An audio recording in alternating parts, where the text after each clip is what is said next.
बिस्मिल्लाहिर्रहमानिर्रहीम। Welcome back to my channel science of IT. और आज हम बात करेंगे वेब कंटेंट की कि हम वेब का कंटेंट जो है वो किस तरह से क्रिएट कर सकते हैं और उसे हम किस तरह से लिख सकते हैं। सो let's get started with today's lecture.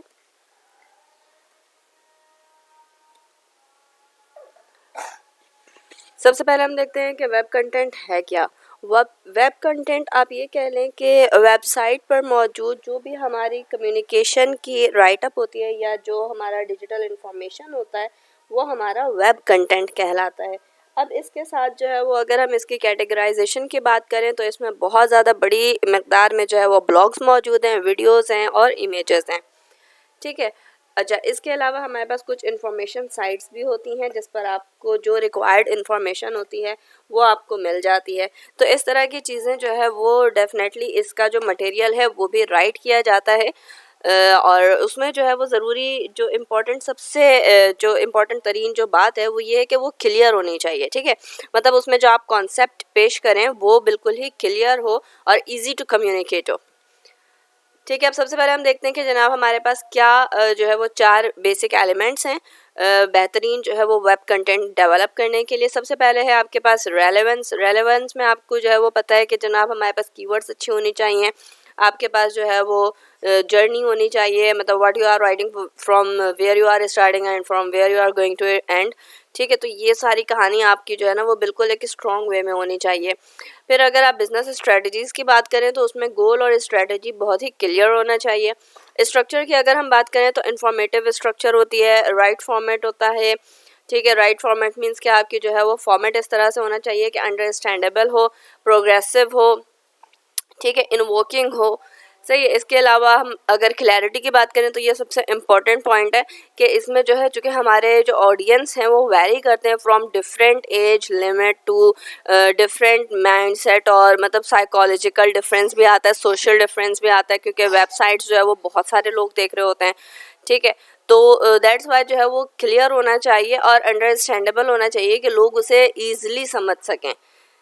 ठीक है। अच्छा, अब अगर हम स्टाइल की बात करें तो स्टाइल जो है वो ज़्यादातर जो है वो लाइट स्टाइल रखा जाता है, यानी टोन जो है वो उसमें दूसरों के लिए स्ट्राइकिंग टोन तो होती है लेकिन वो लाइट होती है, यानी जिसको आप ये कह लें कि जिसे हम उर्दू में मध्यम आवाज़ कहते हैं या समझाने वाला जो एक वे होता है उस अंदाज में आपने लिखना है। ठीक है, तो ये हमारे पास 4 जो है वो की पॉइंट्स हैं, की एलिमेंट्स हैं to write a good web content. अब हम बात करते हैं हाउ टू राइट। सबसे पहला स्टेप ये है कि आपने सिंपल वर्ड्स यूज़ करने हैं, कोई बहुत ही ज़्यादा जार्गन्स, ईडियम्स, फ्रेजेस ये सब इस्तेमाल नहीं करने, बिकॉज बहुत सारे लोग जो है वो इन सारी चीज़ों से फैमिलियर नहीं होते हैं, ख़ासतौर पे वो लोग जो एजुकेशन से थोड़े दूर हों या जो मतलब सोशल नेटवर्क से थोड़ा दूर हों, तो उनको जो है वो ये जार्गन्स, फ्रेजेस और ये सारी चीज़ें जो है वो समझ नहीं आती। तो that's why we have to use simple words.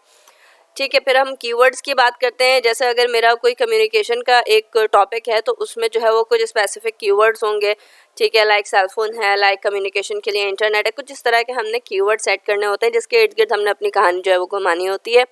Attractive title जो है मतलब जो भी आप ब्लॉग लिख रहे हैं डिपेंड करता है कि ब्लॉग है किस तरह का, एजुकेशनल ब्लॉग है या कोई और वेबसाइट है, किस तरह का ब्लॉग है, उस हिसाब से फिर आपको अपने टाइटल को अट्रैक्टिव रखना होता है।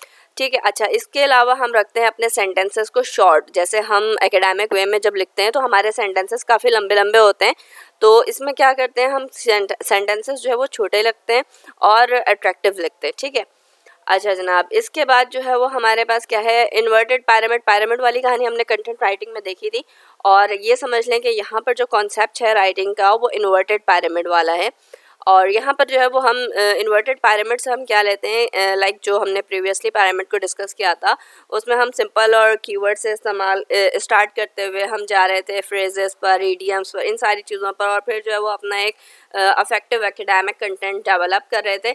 लेकिन इसमें क्या है कि आपने जो है वो रिवर्स आना है, यानी मुश्किल से आपने आसान की तरफ, यानी कोई भी कम्युनिकेशन का मटेरियल जो कि बुक में या कहीं पर भी पेपर में अगर मुश्किल लिखा हुआ है तो आपने उसे आसान अंदाज में, आसान अल्फाज में, आसान चीज़ों के साथ डिस्क्राइब करना है।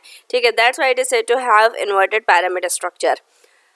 अच्छा, अब हम देखते हैं कि हमें अफेक्टिव लिखना है। अफेक्टिव लिंक जो है वो क्या होता है जनाब, जो भी आप मटेरियल जैसे ले रहे हैं आप रेफरेंस के तौर पर उसका लिंक जो है वो मेंशन कर सकते हैं।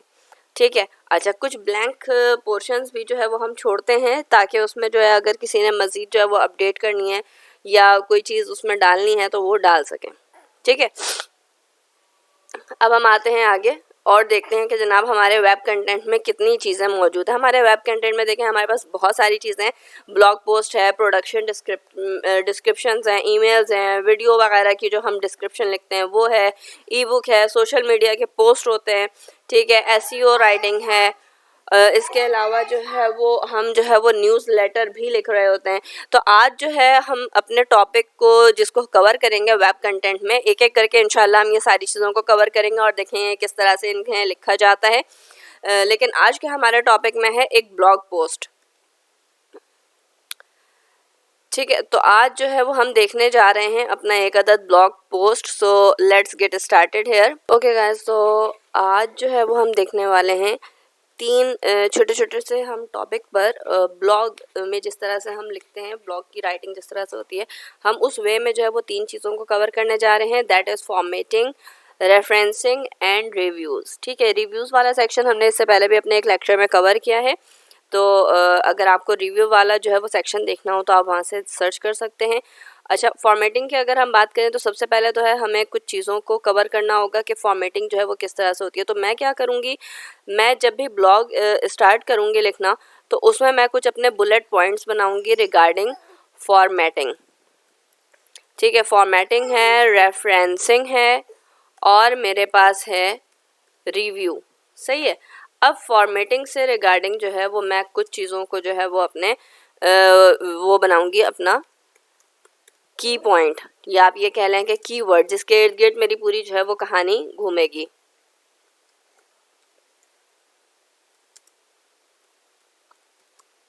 ठीक है, तो आप ये देख सकते हैं कि मैं इस तरह से जो है वो इसकी की पॉइंट्स बना रही हूँ।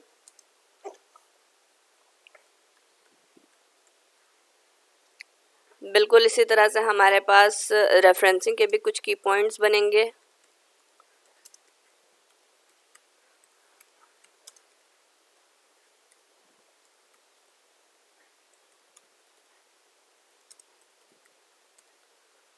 ठीक है, बिल्कुल इसी तरह से हम जो है वो अपने रिव्यूज़ के लिए भी जो है वो कुछ की पॉइंट्स बनाएंगे।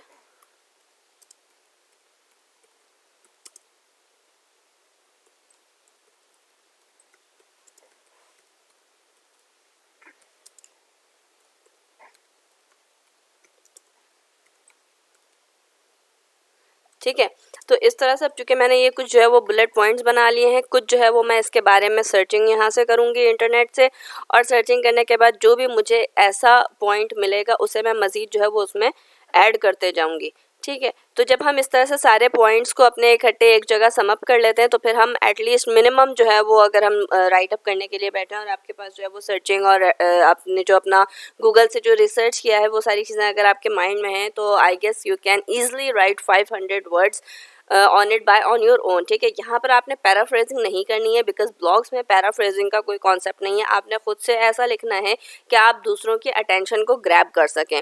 ठीक है, और अटेंशन को ग्रैब करने के लिए पैराफ्रेजिंग वाला काम जो है वो बिल्कुल नहीं चलता। That's why we are not going to paraphrase here, we are just going to pick our keywords and we are just going to pick our concept. ठीक है, और उसके बाद हम उसी कंसेप्ट को जो है वो अपने वर्ड्स में इस्तेमाल करेंगे। ओके गाइस, तो आप यहाँ पर देख सकते हैं कि फॉर्मेटिंग के रिगार्डिंग जो है वो मैंने कुछ चीज़ें लिखी हैं। आप ये देखें कि कुछ जो है वो मैंने, अच्छा चूँकि हम ये ब्लॉग लिख रहे हैं तो इसमें भी हम फर्स्ट पर्सन सेकंड पर्सन ये सारी चीज़ें इस्तेमाल कर सकते हैं। यहाँ पर जो है वो मैंने फॉर्मेटिंग के बारे में काफ़ी सारी चीज़ों को डिस्कस किया है, मटेरियल को, गाइडलाइन को। ठीक है, किस तरह से आप लिख सकते हैं। रेफरेंसेस की बात अगर हम करें, रेफरेंसेस में कितनी टाइप्स हैं, क्यों इस्तेमाल किया जाता है, किस लिए हम साइटेशन करते हैं, किस लिए हम बिब्लियोग्राफी बनाते हैं, ये सारी चीज़ें। फिर अब अगर हम रिव्यू की बात करते हैं तो रिव्यू में हम अपने रिसर्च के ऊपर जो एफर्ट कर रहे हों हम उसे रिव्यू कर रहे होते हैं। ठीक है, रिव्यू हमेशा जो है वो एकेडमिक वे में होता है, इससे जो है वो आपको सर्विसेज की जो है वो एक्सेलेंस पता चल रही होती है। तो ये सारी चीज़ें जो है वो मैंने यहाँ पर लिखी हैं। कुछ बुलेट पॉइंट्स अगर हम प्रोफेशनल रिव्यू की बात करें तो वो कुछ यहाँ पर मैंने इस तरह से कलेक्ट करके रखा है। ठीक है। तो ये जो है वो चीज़ें हैं जनाब जो कि हम जिस तरह से हम लिखते हैं अपने ब्लॉग वगैरह को। तो अगर आपको इसमें जो है वो कोई प्रॉब्लम हो या कोई आपको क्वेश्चन हो तो प्लीज़ लाइक करें, कमेंट करें, और अगर आपको जो है वो कोई नया आइडिया हो जिसके रिगार्डिंग आप चाहते हो कि मैं जो है वो कंटेंट क्रिएशन बताऊं तो प्लीज़ मुझे सजेस्ट करें। ठीक है। अगर आप लोगों को मेरा ये लेक्चर समझ आया हो और आपने पसंद किया हो तो लाइक करें, कमेंट करें और मेरे चैनल को सब्सक्राइब करें। टिल नेक्स्ट लेक्चर, अल्लाह हाफ़िज़।